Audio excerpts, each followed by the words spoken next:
What's up, everyone, and welcome to episode 220 of Two Amazon Sellers and a Microphone, brought to you by Sellozo.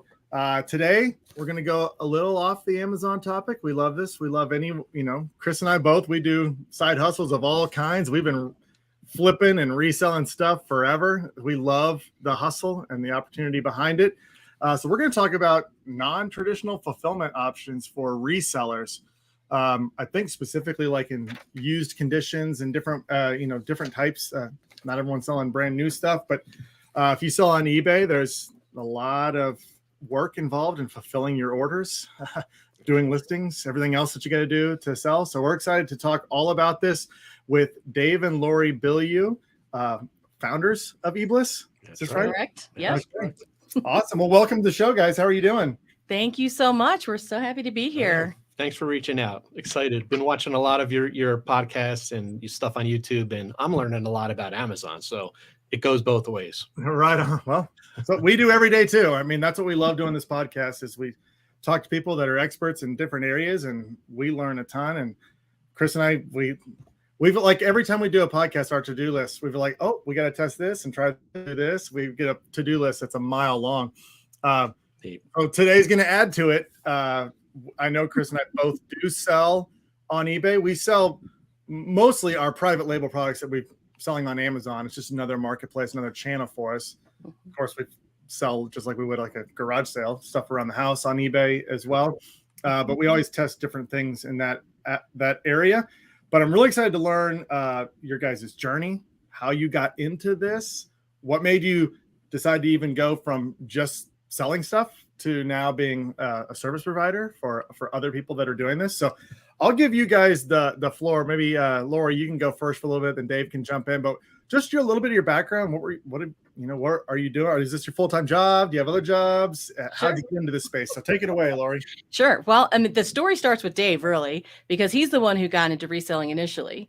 In 2013, he completely started on a whim on eBay, had no idea where it was going to take him. He had a friend who had been on eBay for a while, kind of mentored him in that, helping him learn how to sell there. So, and it was just a thing here. It was just for like dinner money, play money at that time. I was working full time. I had a, salary and everything. And so he kind of built this all on his own. He started with one item. I think it was a socket wrench or something like that. I forget what the first item was.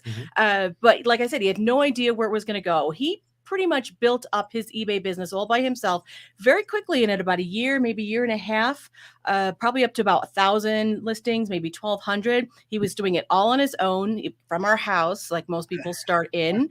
And so it just grew from that one little thing to about 1,200 listings. Then he realized, he was just one person. So he hired a teenager to help him. Right. Yeah. And I thought I invented reselling. I really did. This was like eight years ago. I was like, look at this. I could buy something for $1, $2 and sell it for 40 on eBay. And we were just eating out all the time. This is great. What's slush funds, but it turned into like, the word side hustle, which is kind of like the buzzword the last couple of years. And I think a lot of people need a side hustle. I think people really need to explore many sources of income, certain passions they have. So that's what happened. I just turned it into a slush fund type of deal, side hustle, part-time income, and a full for myself. And I had to outsource a lot of the work because I just couldn't do it all as a solopreneur. Even though it's great to be a solopreneur because you don't have to cut into your margins. But to scale, you have to outsource. And that's where Laurie took a look at what I was doing. And she goes, looks like you're having fun. You're working hard. But, if I jumped in and helped you, maybe we could replicate or duplicate or triple. Double our efforts. Yeah, right. And that's what we did. So Laurie came on board 2017, and he taught me how to source, how to list, how to ship. I knew nothing about any of this stuff. And then very quickly we realized, well, we're only two people. So if we want to, make this a full-time income for ourselves, which we did, we needed to hire people. So we hired a lister and a shipper. Actually, we hired two. And we then quickly built that 1,200 or so listings on eBay to like maybe, I think we tripled it in probably like a year and a half, 2 years tops. Like it was like really fast. We were sourcing 100% of the time. And we just, built up a really good solid business. And it got to the point where I think it was about maybe 3,000 listings or so. And at that point, we needed real space.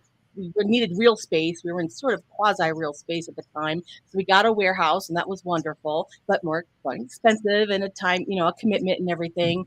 But in order, because just to preface it, we sell mostly used, thrifted, one-off items, mostly used electronics.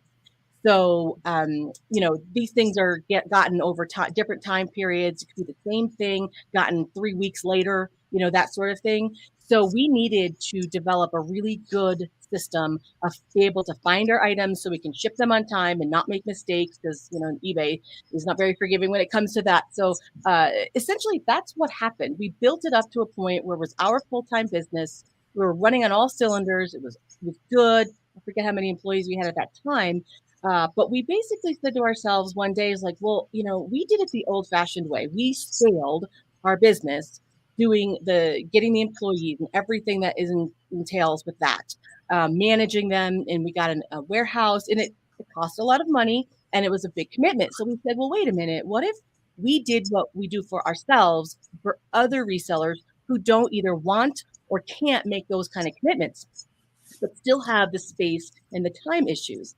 So that's where the idea of eBLISS came into play. And so we looked around, we did our research, and realized that there wasn't really a good, feasible third-party logistic fulfillment option for those kind of resellers who sell on eBay, Poshmark, the smaller little platforms, and sell mostly used items. There just wasn't. So that's where eBLISS was born. There's a lot to unpack there. And Sorry. No, this is good, because I'm going over here and I got questions over here. So getting the items, like you said, sourcing electronics, thrifting, I mean, that is a lot of fun. I enjoy the hunt. I enjoy the treasure hunt. I'll go to garage sales just for the heck of it, just to see what's going on there. And sometimes I'll stop in a Goodwill and see what they got going on. But it's a lot of work. That's a lot of work to create a listing and source product. How do you scale that? After a while, and just like you're saying, Chris, it's like the thrill of the hunt. I mean, whether you're selling a private label, you're still hunting, but finding these treasures, so to speak. I mean, we don't find treasures. We find value. Our sweet spots, our average selling price is $50. So if you buy something at a garage sale for $5, you're flipping it for $50. It's still the same rush. How do you scale it? You stick within your niche, and then you network. And you pretty much have pickers or buyers or those that are out there at flea markets that, you visit once a month, and they have, call it IKEA bags upon IKEA bags full of stuff that you sell. And, scaling, it is challenging. You definitely have to network. You can't just go to one source for everything. And that's what we did. I mean, we actually, at our peak, we had 4,000 unique items, pre-owned, mostly all pre-owned on eBay. And Laurie and I decided, you know what, let's put it on autopilot. Let's let it just, we'll replenish what we sell, and let's really focus on eBLISS. But we could have definitely continued to scale that to 10,000 easily. I mean, the network I built over the years takes time, but it's doable.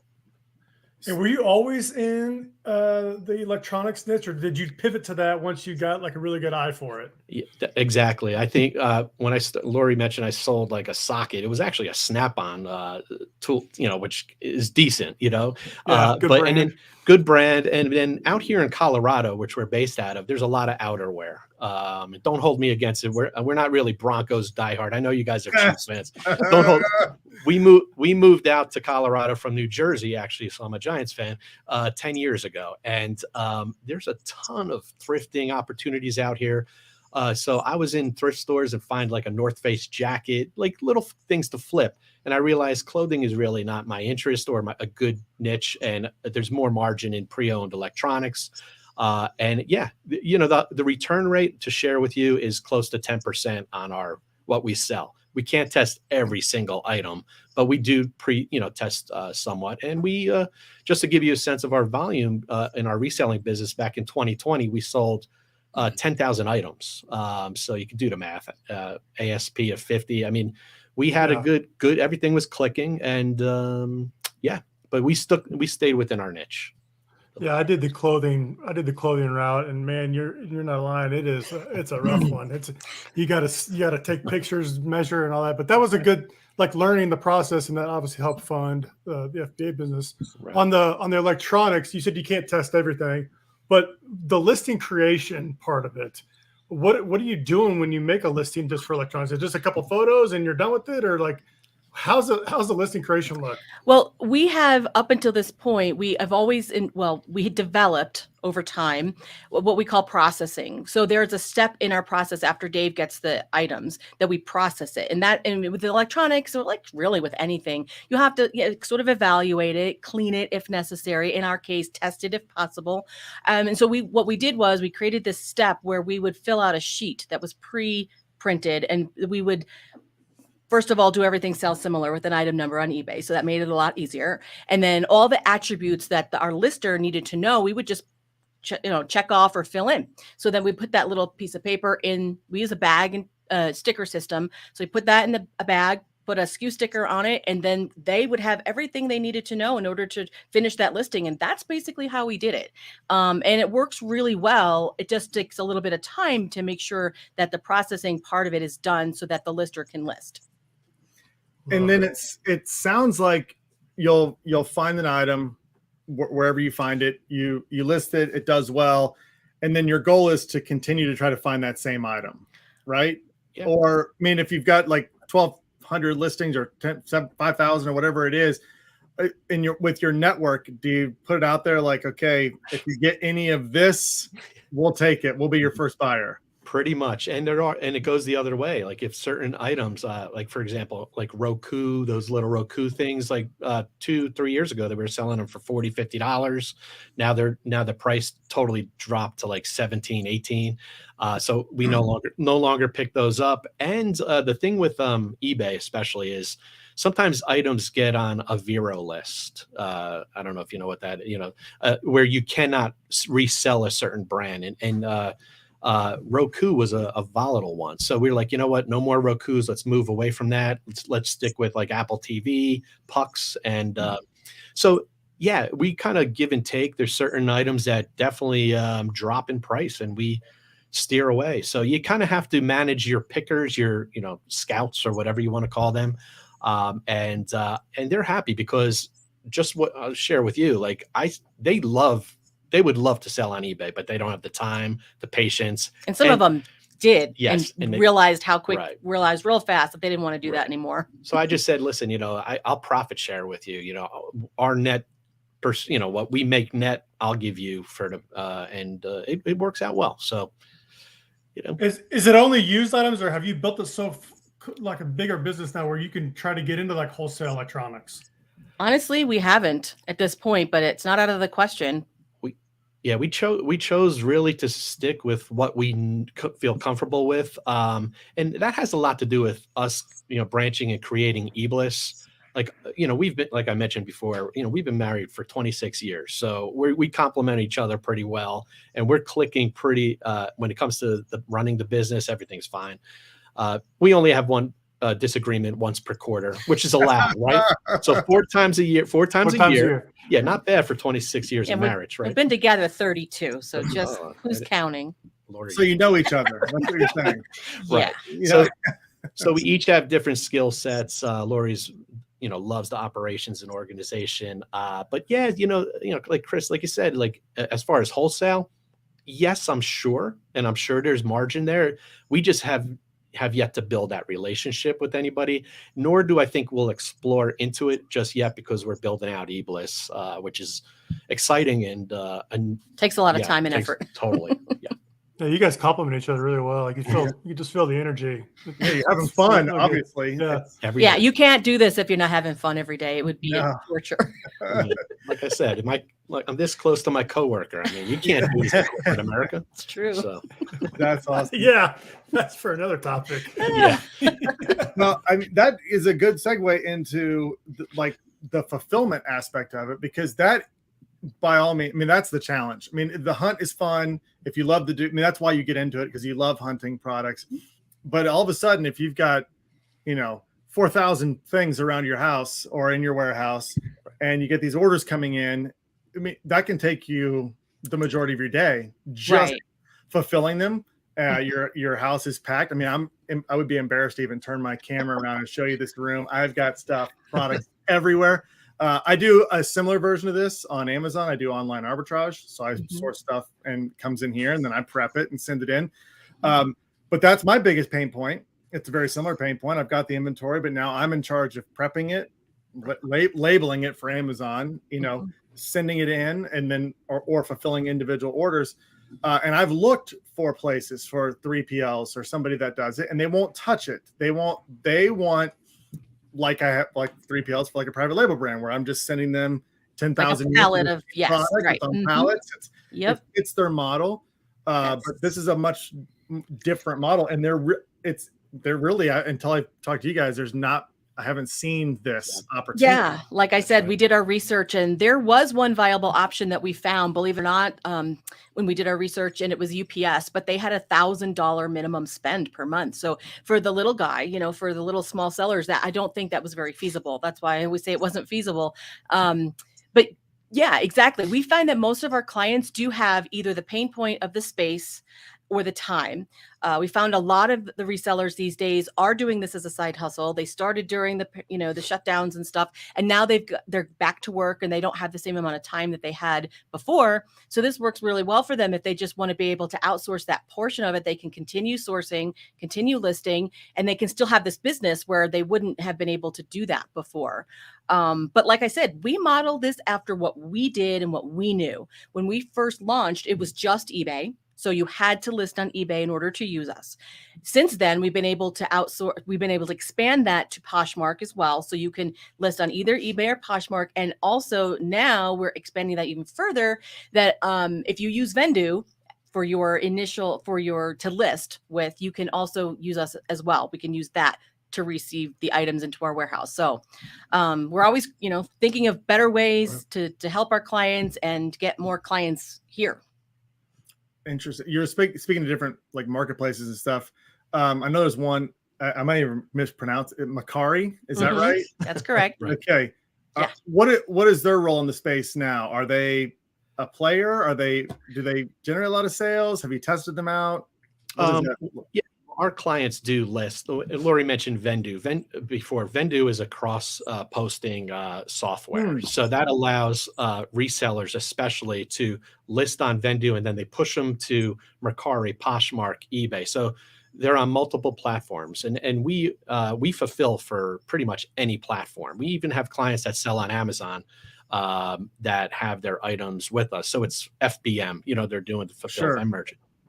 But they have their items with us, and they also have that item listed on eBay. So they're managing their multi-channel or omni-channel, whatever the technical term is right now. They're managing that to make sure there's not duplicate sales and they get hammered.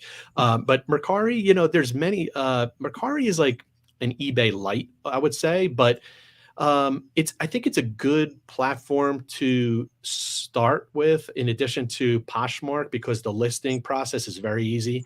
But Mercari has its hiccups as well. But eBay is where there's 185 million active buyers, and that's where we find out a lot of resellers migrate to over time.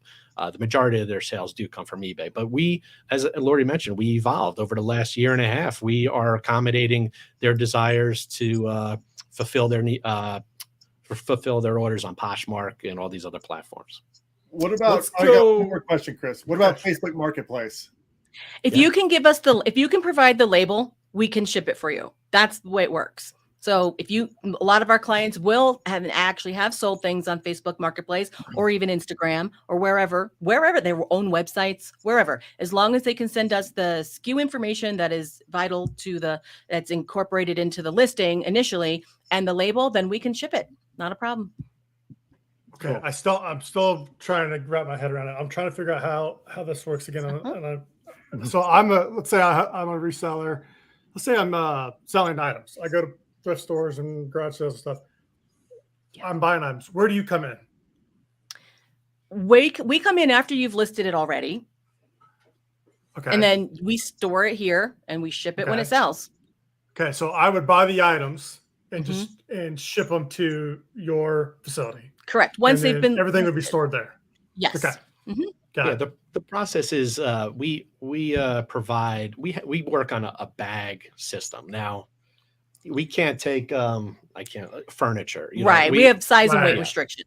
So we have we provide essentially Ziploc bags to all of our clients. The largest is a 14 by 20 inch bag, which is pretty big. You can fit like a down jacket in there.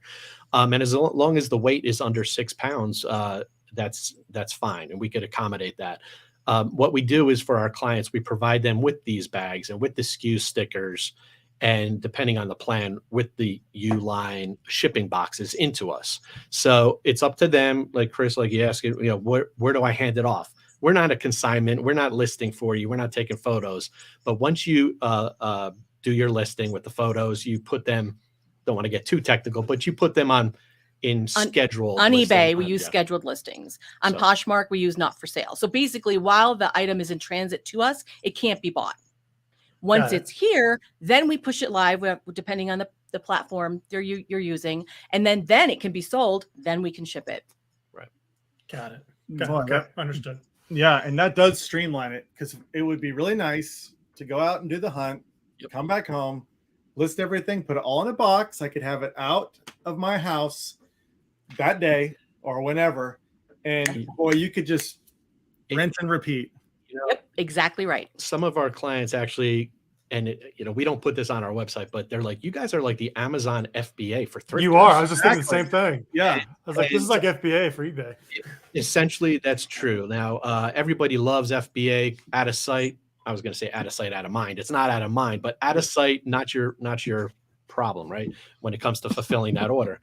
But people love collecting the proceeds when it sells. And our clients told us that. They're like, you guys are like the Amazon FBA for thrifters. And most of our clients do save anywhere from 3 to 5 hours a week, because they don't have to pick, pack, ship, and haul their packages to USPS or wherever. Yeah. And then what they do with that time is up to them. But most of them do use that time to source more, thrift more, and turn it into more. Yeah, do the hunt, right? Like go buy product and just put it in a box. Like, I'm out with it. You don't have to worry about shipping it. Just get the list. All that other stuff's taken care of. You just the thrill is the hunt.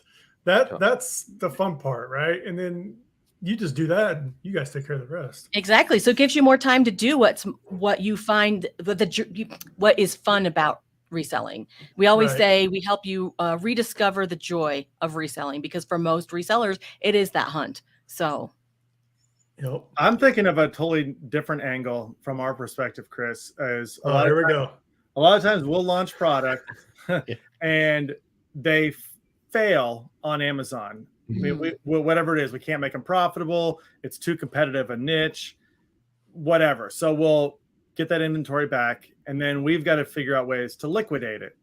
I've always liquidated a lot of my stuff on eBay.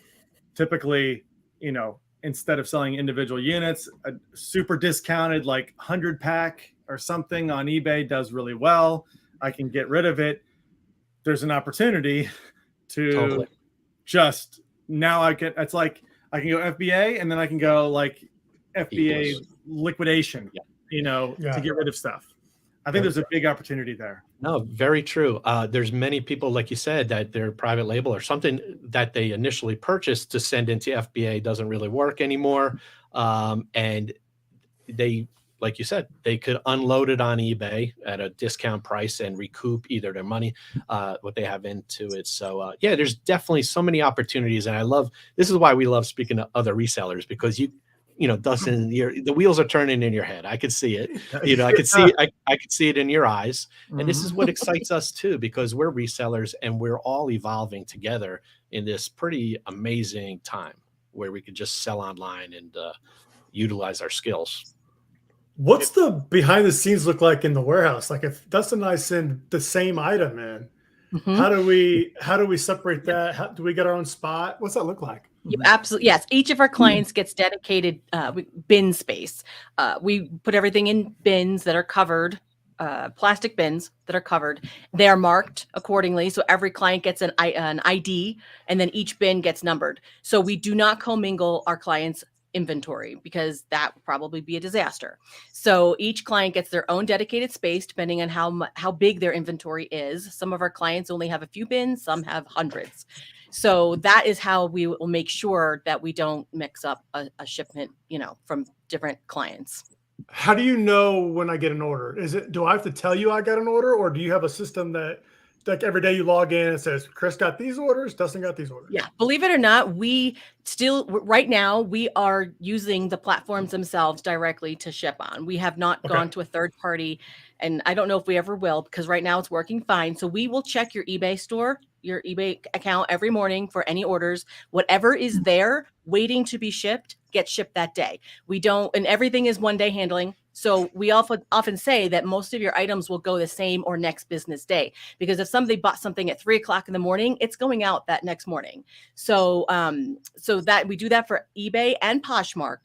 All the other platforms, you do have to send us the label. So in that regard, you do have to tell us in that way, but we make it very simple. Most of those platforms get an email from the platform and say, hey, you sold this, here's the label, or however they do it. And you just forward that to us. And then we know what to pick and what to ship. Right. And each one Etsy might be going too. Yeah, that's true. No, each one of our clients has their own account manager, so it's not like you're dealing with us and trying to catch us. So if there's ever an issue, and I'll jump into this, sometimes there's clients of ours that sell clothing items, and that's the thing with used items. They may not be able to address every single issue, whether it's measurements or size or condition, and our clients are able to reach out to their account manager, who is in-house here, to go check on that item, provide an additional photo and/or measurements if need be. So, yeah. Do the returns come back to you, or do they come back to the owner? For the most part, they go back to our clients. Okay. We have a couple exceptions, but for the most part, they go back there, because that is not something. That's a decision that only they can make, because sometimes you don't even want to get a return back. So we leave that up to our clients. Right. Good question there. Yeah. I'm just trying to if I'm just going through it, if I'm doing this, what am I looking at? And the flexibility there is a few of our clients travel full time, and they're you just think of American Pickers. They're out there finding gems, whatever, in thrift stores, but that's supporting their lifestyle, and then they source. They list it wherever in their RV, send it into us, That sounds fun. Oh man! We're going on a trip, Chris. We're going on. We're taking the families on vacation. We're gonna go. Hey, I'll do American Pickers. I love that show. I'll do some picking style. Yes. But that completely supports this. So wherever you are, you just box it up, ship it in, and go to the next place. Yep, that's awesome. Yeah, we have, even on our website, there's so many. I mean, whether you're a side hustle, full time, or RV, snowbird. Like, we have another client that spends some time in Colorado, goes down to Florida. How do they survive if they don't have a true 3PL? They can't have a reselling business. So working all the time, they'd have to put it on vacation mode for all. So they use us, and they're free to travel and get the flexibility. It's neat. This is really interesting. Okay, so let's talk about the process and what it looks like. So we sign up with you guys. Are we paying a monthly fee? Are we figuring out what our storage fee is, and how does all that break down for us? Right. Well, it actually depends on the plan you're on. We do a monthly billing thing. So it's billed monthly either way. So, but we have two plans. One's a startup plan, and that's based on a flat fee. No matter however many items you send in, it's $5 an item. So there's a minimum of 20. So minimum of 20 a month, $5. So you're out, it's $100 roughly a month. So that plan is meant for resellers who aren't really sure about fulfillment, or they want to find out about us or get to know us, that sort of thing. It's meant to be temporary. It's meant to be small. Most of our clients, though, however, opt for the Freedom Plan, because that is the one where you say, hey, let's get all that inventory out of your space, bring it all over here. When I say all, I mean most of it, because if something doesn't qualify, you could still keep it and sell it on your own, like locally or whatever. But it's pretty much meant to be over 200 items at once. And for that, we will pay for all of the inbound shipping. all the supplies, and then we just bill you based on the three areas of what we do. We take in your items, called receiving, we store your items, storage, and then we pick, pack, and ship, which is fulfillment. So depending on what you've done that month, that's what your invoice is basically going to look like. But just to mention, or No, go ahead. I was just going to say the initial getting, like, say you've got 500 things on eBay and you're like, I want them out of my house right now. So we take those 500 items and we call it onboarding. And that's the process of transferring your existing inventory to our warehouse. We do that at no cost. We don't charge you the receiving fees for that. So it's a way to quickly get your things here. And then once they're here, then we start charging you for the storage and fulfillment, and anything else you send in afterwards to replenish what you've sold, ideally. Then we charge the receiving charges for that. And that's all on our website. We have a pricing calculator you can put in there to figure out what your invoice might look like based on your business. That's a lot. When you receive them, yeah, that's good. I love the process though. Like this whole when you receive them, does that make the listing live, or do you have to manually turn them on live? We do on Poshmark and eBay. We do make them live because they are done listings. They are listings ready to go. Once we get them, we're basically going to find a spot for it in our warehouse, and we're going to update the SKU field accordingly so that when it sells, we know what item to pick. Every bag that comes through here has a SKU sticker. It's a very simple sticker with the number on it. So that's the number that goes in your SKU field or the custom label field on eBay. So, and then there's going to be a bin number. So when we go to, when it sells on eBay, whatever EB1234 is in bin, the client's name, ID and the number. So it's very easy to, find things. And that's the process of receiving. We double check the quantities. If you have more than one, make sure your listing says 3. Oh, there's 3 in the bag. What we don't do is double check your work. So we do a very cursory check. Oh, is this a red shirt? Yes. But we're not checking the brand. We're not checking anything else. That's your job. Who handles the customer questions and answers? The account manager. Okay. Mm-hmm. Okay. Man, very cool. But if, like, for example, the client, let me just if somebody on eBay reached out and said, like, hey, I want to return this, that's still on our clients to manage their eBay account. Sure. Yeah. Correct. But if they had a question like, hey, is this the 1998 model? Like, would that be something the account manager would be able to know? Yes, we would. Well, assuming that information, you could get that information from the item itself. Quickly. Yeah. Yes. Yeah. Got it. Yeah. And that's the one thing. Now, you think Amazon FBA, it's like totally hands off, and that's what we're not. I mean, we still need our clients to manage their eBay, Poshmark, Mercari accounts, the customer inquiries on those items. They still need to manage that. And so that's where, like, we have an account manager here as a liaison, just in case our clients need those extra photos, missed an odd measurement or something, stuff like that. Yeah. And then the other different area is our pricing structure is not tied to the sell price, the final sale price. So that's where it's like, it could go either way for somebody to use us. It's like, well, you guys pretty much have an estimated range of anywhere from, call it, $4 to $6 an item or more if it stays in our warehouse for a year or two. We don't have any peak storage. We don't have any time limits. So it allows, and this is why we structured it this way, it allows thrifters, resellers, to find those gems that could sell for $200 that they get for 10 and let it sit on a shelf for 2 years. It's not a problem. We have it taken. That's like Amazon in the glory days. Back oh gosh. Sending long-term storage fees. Sending in paperback books and all those. I heard about those days. Hell yeah.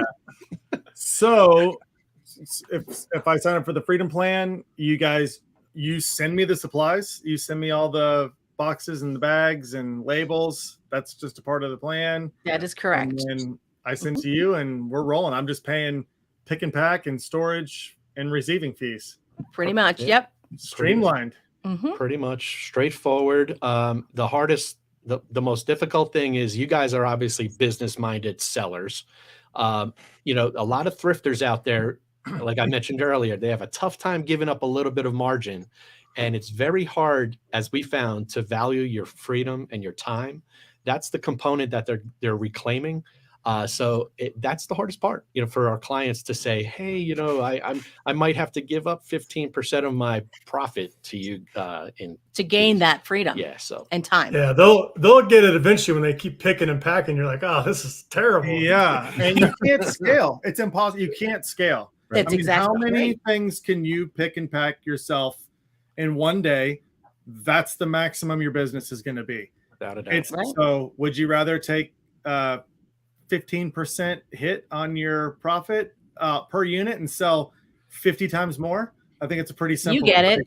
You get it. Yeah, we're preaching to the choir. And the one thing is with you using a 3PL is you pretty much have unlimited available warehouse space. They're not going to shut you down and say like, hey, we're maxed out, don't send anything in. You have unlimited access to a shipping employee, so that's on the 3PL to provide the square footage and the labor, and you don't have to worry about that. And we did this because we had to enter into getting warehouse space to grow, to scale our reselling business. And it wasn't easy. It was like a $3,000 a month additional hit that we had to make up just to break even. And not only that, but managing employees is not for everyone. That's true. That's very true. Yeah, exactly right. I mean, you just hit the nail on the head.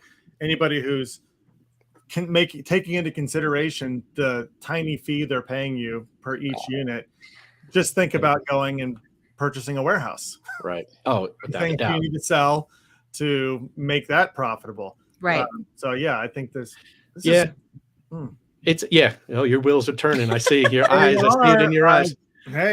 I've got I know.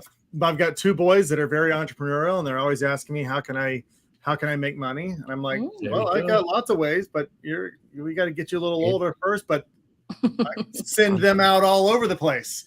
Go buy some stuff. There's so much out there. Out there.